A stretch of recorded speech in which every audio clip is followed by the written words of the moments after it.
warahmatullahi wabarakatuh. Bagaimana kabarnya solih-solihah? Alhamdulillah luar biasa, tetap semangat. Allahu Akbar. Seperti janji Ustazah, tempo hari Ustazah hari ini berjumpa kembali ya, akan menyampaikan sirah atau kisah Nabi Syuaib alaihissalam. Seperti apa keseruan ceritanya? Yuk kita saksikan bersama. Kisah Ashabul Aikah, kaum penyembah pohon pada zaman Nabi Syuaib. Kisah ini disebutkan beberapa kali dalam Al-Quran. Salah satunya pada surat Asy-Syu'ara ayat 176 hingga 191. Diceritakan bahwa pada zaman Nabi Syuaib ada suatu kaum yang lebih memilih menyembah pohon daripada beriman kepada Allah Subhanahu wa Ta'ala. Akibatnya, Allah menurunkan azab berupa gempa bumi yang dahsyat menghancurkan kaum ini. Nabi Syuaib alaihissalam diperintahkan Allah untuk berdakwah kepada suatu kaum yang tinggal di daerah Madyan, sebuah kawasan di antara Hijaz dan Syam. Kaum ini terkenal dengan julukan Ashabul Aikah yang memiliki arti penyembah pohon. Seperti yang disebutkan dalam Al-Quran, surat Asy-Syu'ara ayat 176. Penduduk Aikah telah mendustakan para nabi. Selain menyembah pohon, mereka juga menyembah berhala yang diyakini sebagai warisan para nenek moyang. Nabi Syuaib tak henti-hentinya mengajak kaum Aikah untuk meninggalkan sesembahan mereka yang tidak bisa memberi manfaat sedikit pun. Namun sayangnya mereka tetap pada keyakinannya. Wahai kaumku, sembahlah Allah SWT. Sesungguhnya tidak ada Tuhan sesembahan yang pantas bagimu selain Dia. Sebagian besar kaum Aikah berprofesi sebagai pedagang. Salah satu kebiasaan buruk kaum Aikah yang masih sangat sulit dihilangkan adalah suka mengurangi takaran timbangan. Ketika tiba musim panen, mereka membeli barang sebanyak-banyak dengan harga yang sangat murah untuk disimpan di gudang. Sebaliknya, saat datang musim paceklik, mereka akan mencekik pembeli dengan menaikkan barang dengan harga yang tinggi. Wahai penduduk Aikah, hentikanlah kebiasaan mengurangi hak orang lain dalam timbangan kalian. Sesungguhnya, perbuatan itu sangat dibenci oleh Allah. Padahal Allah SWT telah memberikan kalian kehidupan yang makmur. Seharusnya kalian mengucap syukur atas limpahan nikmatnya. Seperti yang disebutkan dalam Al-Quran, surat Hud ayat 85. Dan wahai kaumku, penuhilah takaran dan timbangan dengan adil. Dan janganlah kamu merugikan manusia terhadap hak-hak mereka. Dan jangan kamu membuat kejahatan di bumi dengan membuat kerusakan. Wahai Syuaib, apakah Tuhanmu yang menyuruhmu untuk melarang kami mengelola harta sesuai cara yang kami kehendaki? Wahai kaumku, aku hanya bermaksud untuk memperbaiki perbuatan keji kalian selama masih diberi kemampuan. Semua petunjuk yang aku ikuti hanya dari Allah. Hanya kepadanya aku bertawakal dan kepadanya pula aku kembali. Jadi, sekarang engkau juga menyuruh agar meninggalkan sesembahan para nenek moyang kami? Tidak semudah itu, wahai Syuaib. Wahai kaumku, sesungguhnya aku lebih khawatir kepada kalian.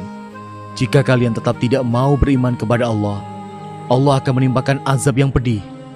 Ingatkah kalian siksaan yang ditimpakan Allah kepada kaum Nuh, Hud, Saleh, bahkan kaum Lut, nenek moyang kalian sendiri? Apa yang engkau bicarakan, wahai Syuaib? Itu hanya cerita dongeng pengantar tidur yang sulit kami percaya. Mendengar hal itu, Nabi Syuaib merasa sedih. Beliau terus memikirkan nasib kaumnya yang sangat sulit untuk diajak berbuat kebaikan. Namun begitu, beliau tidak putus asa.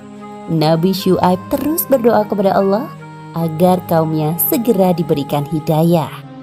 Ya Allah, bukakanlah pintu hati mereka agar mau mengikuti ajaranku.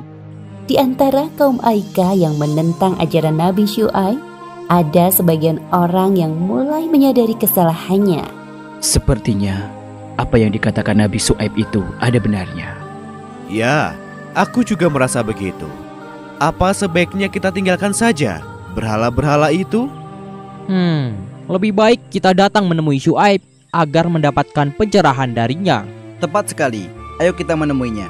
Ketika kaum Aikah mengetahui ada sebagian dari mereka yang mengikuti ajaran Nabi Syuaib, mereka sangat marah. Mereka sengaja menghalangi orang-orang yang menuju rumah Nabi Syuaib.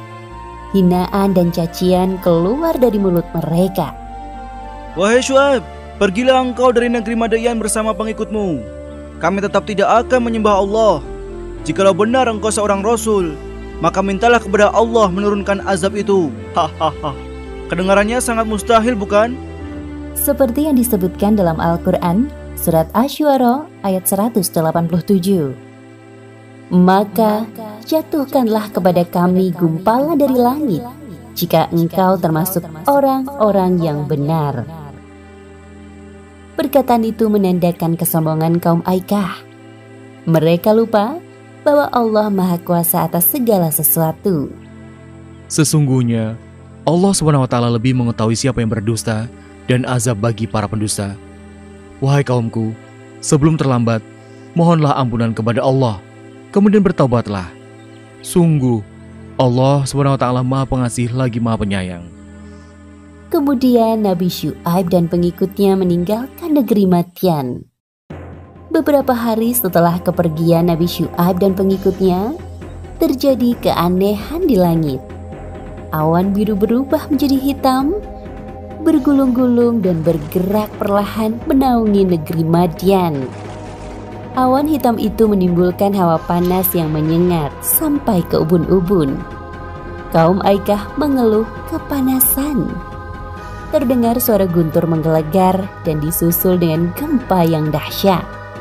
Seperti yang disebutkan dalam Al-Quran Surat Al-A'raf ayat 91.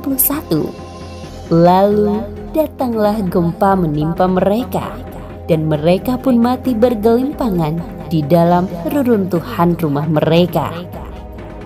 Pada hari itu kaum Aikah mendapatkan siksaan yang sangat pedih. Sungguh janji Allah itu benar adanya. Demikianlah kisah Ashabul Aikah yang mendustakan Nabi Syuaib dan tidak percaya akan azab dari Allah. Beberapa pelajaran yang dapat kita ambil dari kisah ini, diantaranya, pertama, jangan suka berbuat curang. Contohnya dengan mengurangi takaran dalam timbangan, karena perbuatan tersebut termasuk bentuk pencurian. Kedua, jangan sekali-kali bersikap sombong, apalagi mengatakan hal-hal buruk yang dapat membuat Allah murka. Bisa jadi hal tersebut dikabulkan oleh Allah Subhanahu wa Ta'ala. Wallahu a'lam bishawab. Demikianlah anak-anakku, Soli dan Soliha, kisah Nabi Syuaib dan kaum Madian. Semoga kita semua bisa mengambil ibrah atau mengambil pelajaran darinya. Semoga kita tidak termasuk seperti kaum Madian ya. Nauzubillah min dzalik. Insyaallah kita sambung lagi di lain kesempatan. Tetap jaga kesehatan, ingat 3M, patuhi protokol kesehatan. Assalamualaikum warahmatullahi wabarakatuh.